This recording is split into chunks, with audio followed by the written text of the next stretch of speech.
You're listening to the Too Much on Her Plate podcast. It's the podcast for smart, busy women who are ready to make peace with food and create freedom from overeating.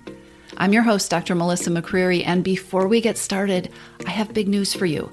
I have a brand new online event coming up, and it's going to be spectacular. And I don't know if I mentioned, but it is completely free. This is a 5-day event. It's a 5-day workshop series called the Freedom from Overeating Workshop for Smart, Busy Women, and you are invited.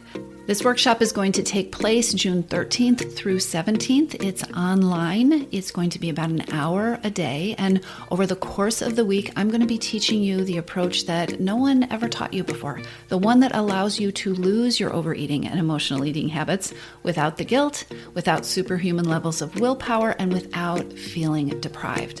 It's going to be online. There is no cost to you, so you definitely want to be there. This is a brand new workshop. I have not done this before. The easiest way to reserve your seat is to go to toomuchonherplate.com/register. toomuchonherplate.com, TOO/register. Enter your name and email, and you're going to get all the information you need to attend. This is going to be an amazing event. So go there right now, sign up, reserve your spot, and I will see you on June 13th. Okay, let's segue into this episode.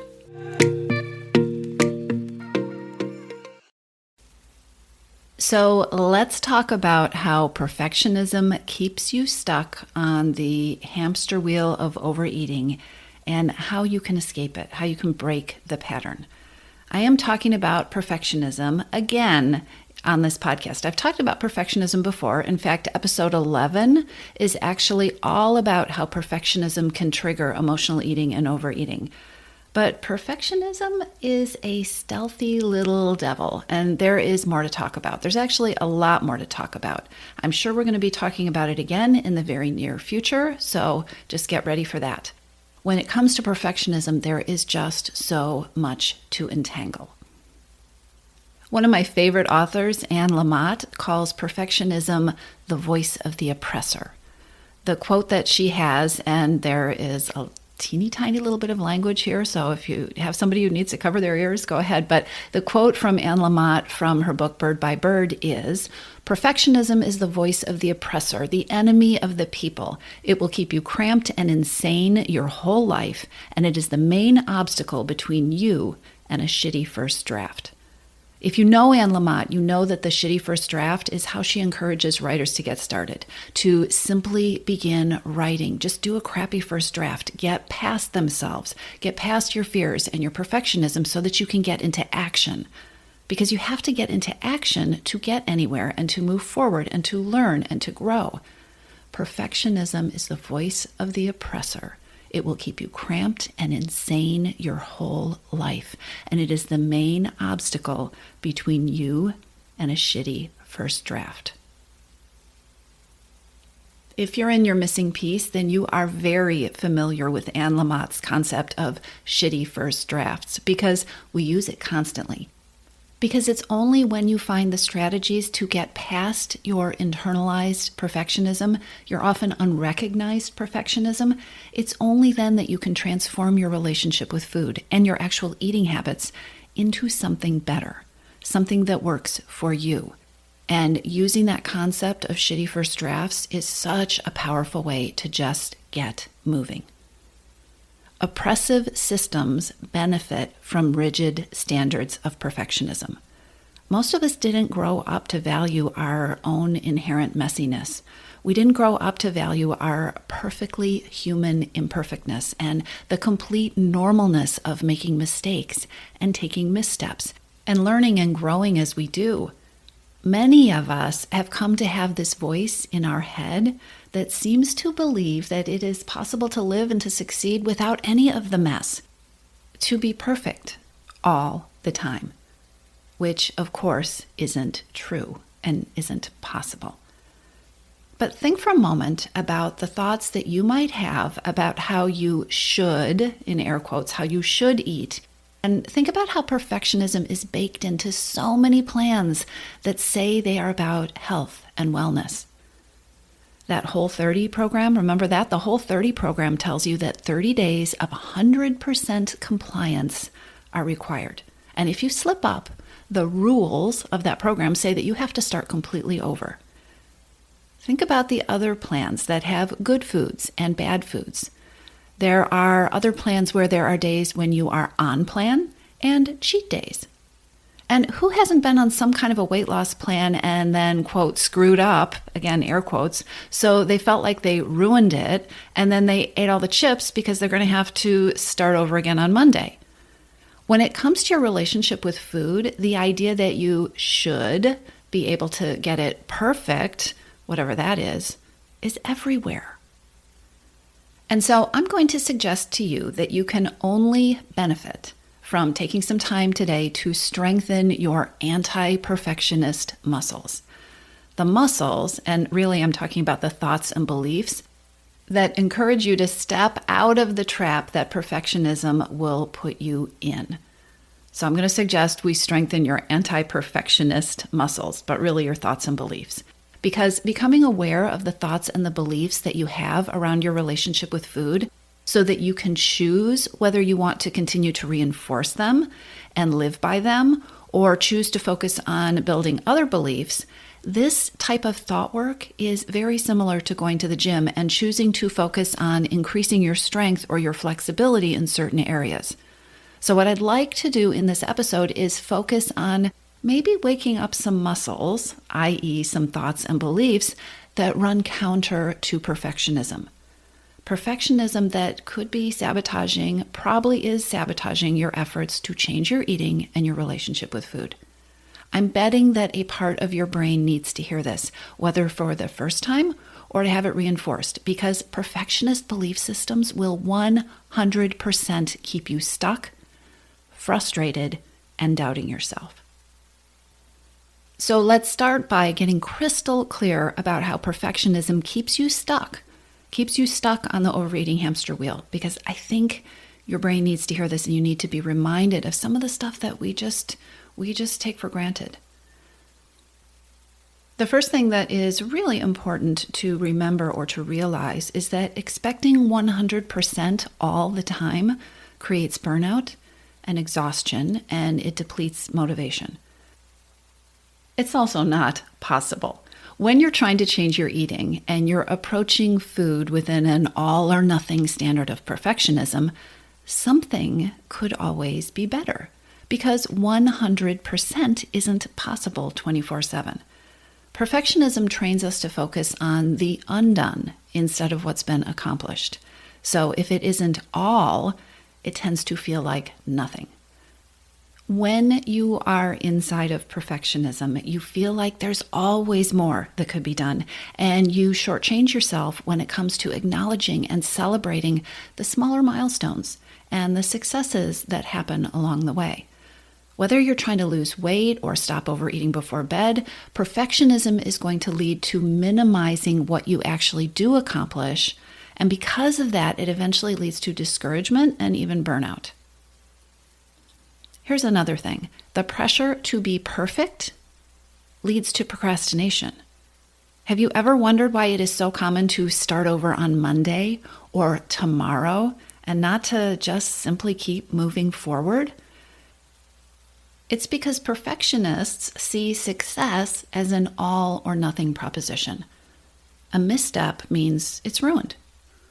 All or nothing thinking leads to this common problem that I see all the time when women are wondering whether they should join your missing piece.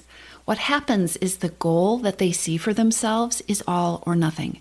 And when it is all or nothing, it can feel so big or daunting that it feels impossible. And they have been caught, or they get caught in a cycle of not feeling ready to start. There's this idea that there is a perfect time and there's this kind of readiness that you need to have. When we start breaking things down into doable chunks, and then really one of the things we do in the program is really underline the progress along the way, because our brain needs to start to be able to learn to see it again. When we do that, create doable chunks and milestones, this kind of thinking starts to shift. Perfectionistic thinking does not encourage you to break things down or to take credit and reward yourself for every milestone that you make, that you achieve along the way. In perfectionism, small milestones never feel like enough.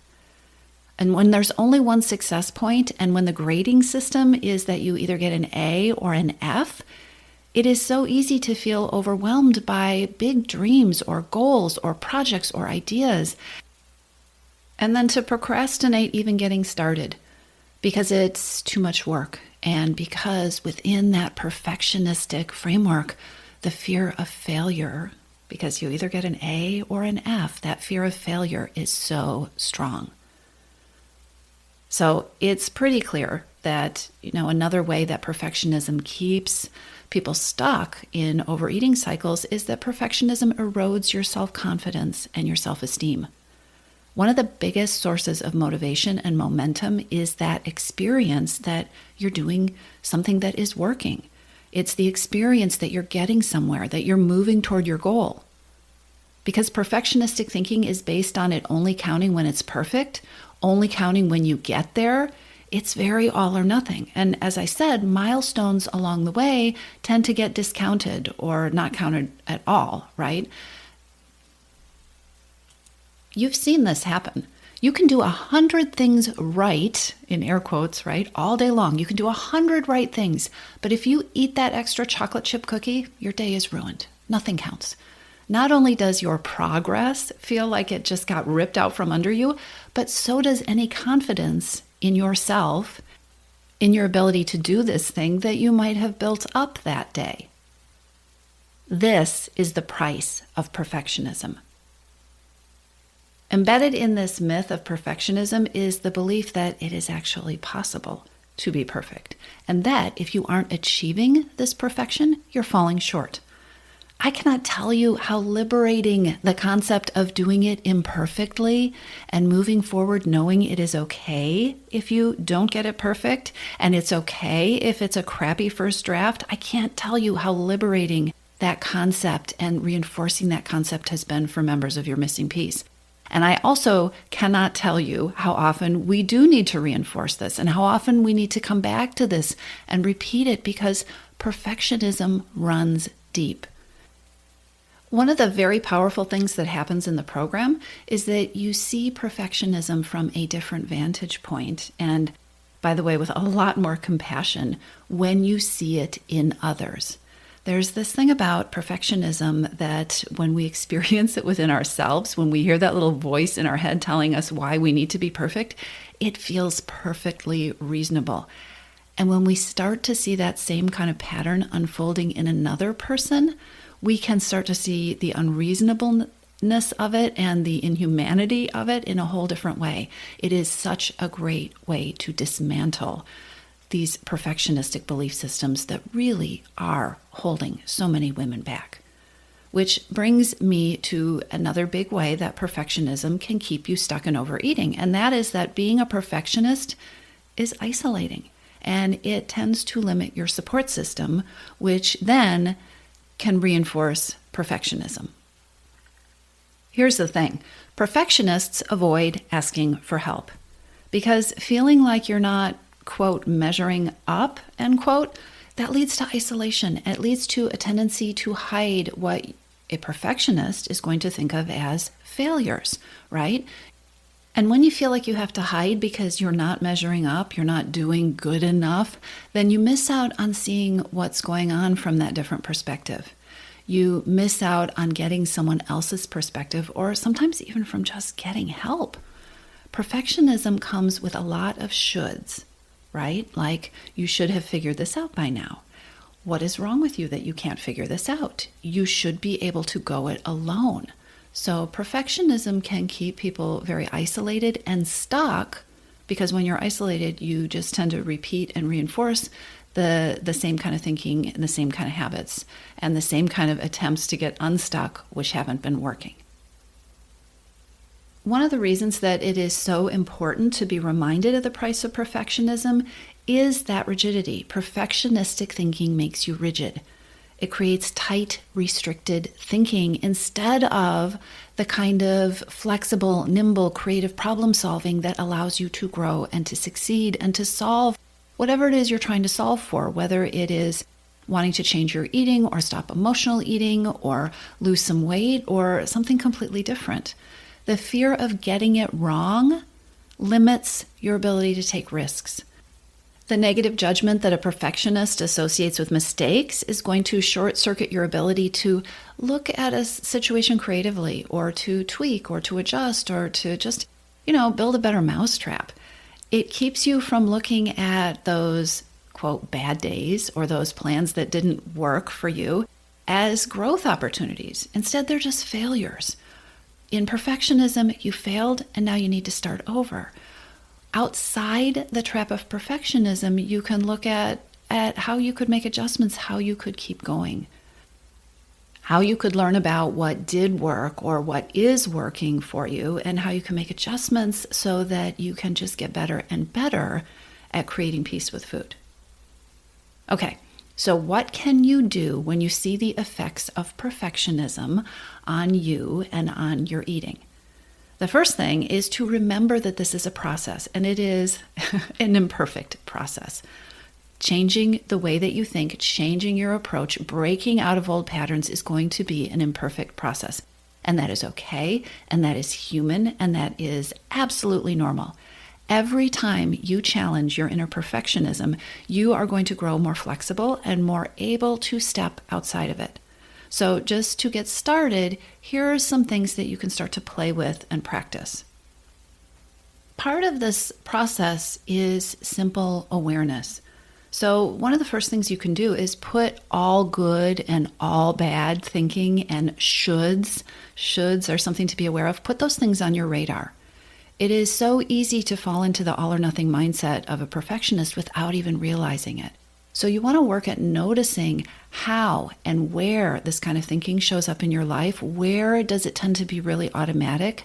Where do you accept that all good and all bad as some kind of fact? And then just start identifying where your biggest trouble spots with perfectionism are. What are the thoughts or the beliefs that you have that can lead you into this perfectionism trap with your approach to food and with overeating? And then challenge the myth that perfectionism is good for you. I want you to look for that myth and then challenge it, because a lot of people have this idea somewhere that perfectionism is some kind of standard that is making you better or stronger. It is not making you better or stronger, I promise. I sometimes have my clients create a list of how perfectionism affects them negatively. Really stop and take a look at this. How does perfectionism limit what you start? How does it limit what you actually finish, or the risks and the opportunities that you might take? How does perfectionism impact your eating? And do you get stuck in that endless cycle of blowing it and starting over? Are you playing smaller? Are you afraid to start? Are you not fully showing up because you are afraid of getting it wrong or that you won't get it right enough? Challenge that myth that perfectionism is somehow helping you. That is so powerful to do. And then step outside of perfectionism. Start practicing what I call experimenting. Just experiment with using curiosity instead of self-judgment. Negative self-judgment comes from perfectionism, and it is a dead end. It is impossible to think creatively and expansively when you are stuck in perfectionism, when it is either right or wrong, when you are afraid of screwing it up. Instead, start experimenting with approaching mistakes and imperfect results with curiosity. Ask yourself what you learned. Ask yourself why it didn't go well. Ask yourself how it might be better. Ask yourself what you might try next time. Curiosity allows you to own the positives and then to make adjustments and to improve. Perfectionism nurtures stuckness and rigidity. And think about it, curiosity and curious thinking, asking those kind of questions, creates flexibility, creates that nimble, responsive kind of action, which is absolutely necessary for growing and changing, not just to fit a mold of somebody else's, but growing and changing and figuring out the way that is going to fit you.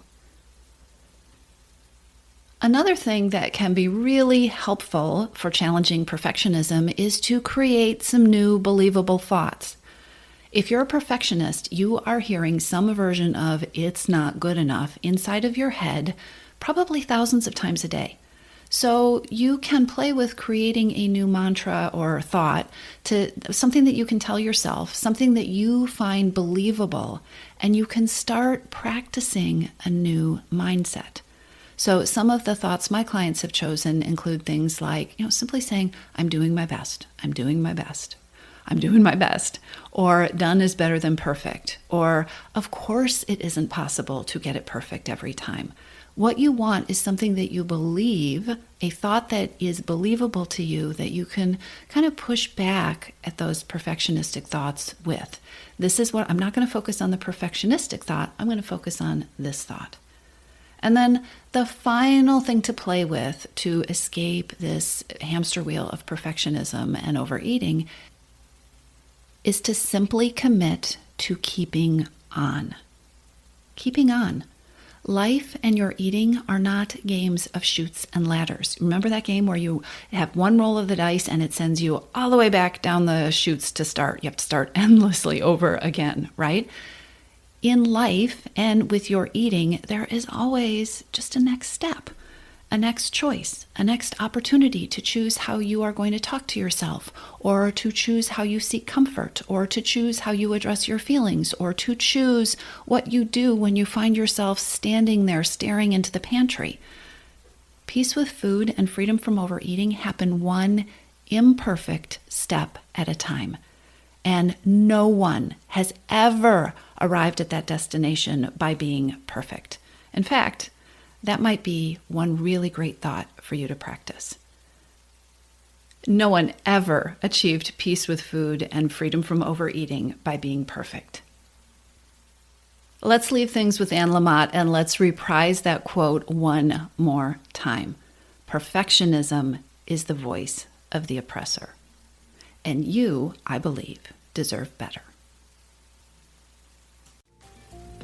Have you reserved your spot in my upcoming free 5-day workshop yet?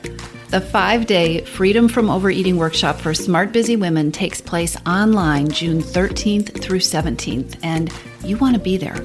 Over the course of 5 days, an hour each day, I'm going to be teaching you the 4-step approach to ending overeating that no one has ever taught you, so that you can stop overeating and emotional eating without guilt, without superhuman levels of willpower, and without feeling deprived. All you need to do to join us is register, reserve your spot. Go to toomuchonherplate.com/register. Enter your name and your email, and we will get you all the information that you need to attend. The event takes place June 13th through 17th. Go to toomuchonherplate.com/register, and I'll see you there.